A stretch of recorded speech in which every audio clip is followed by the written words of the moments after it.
নিজের চোখে দেখা। কিছুদিন আগে একটা জানাজা পড়িয়েছে, খোদার কসম করে বলছে 6:30 ইন্তেকাল করেছে। হসপিটালের বিল দেনে वाला নাই, 4-4টা সন্তান।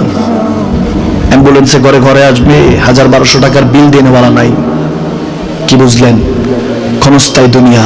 মুমিনের কম থাকলেও আমি বলি, কেউ যদি এসে বলে হুজুর একটু দোয়া করেন, খুব পেরেশানিতে আছি, আমি তার হাত চুমু খেয়ে বলি তোমাকে মোবারকবাদ, আল্লাহ তোমাকে ভালোবাসে। পেরেশানি তো মালিক দেয়, এই জন্য এটা রহমত মুমিনের জন্য। পেরেশানি দেয় যখন ফেরেশতারা বলে আল্লাহ চাইতেছে চাইতেছে, টাকা পয়সা চাইতেছে, বলে এটা কি? বলে ফাসিক, দে বিদায় কর, বিদায় কর। তার চাওয়া চেয়ে বিরক্ত লাগে, বিদায় কর, কি লাগে দে, আল্লাহ 10 কোটি দিয়েছে, 100 কোটি দিয়ে বিদায় কর।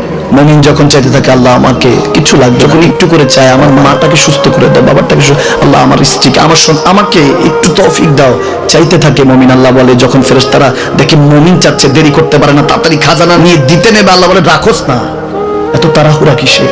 তার চাওয়ার মধ্যে তো প্রেম আছে, একটু চাইতে দেস না। থাকুক না মুমিন আর একটু পেরেশান, থাকুক না, থাকতে দেস না, একটু থাক, একটু থাক। পেরেশানিতে রেখে আল্লাহ মজা নেয়, মহব্বত নেয়, মুমিনের অন্তর থেকে খুশবু নেয়, আল্লাহর বড় মায়া। মুমিন যখন চায় আল্লাহ তখন মায়ার নজর নিয়ে তাকায়, হায় হায় আমার বান্দা, সুবহানাল্লাহ।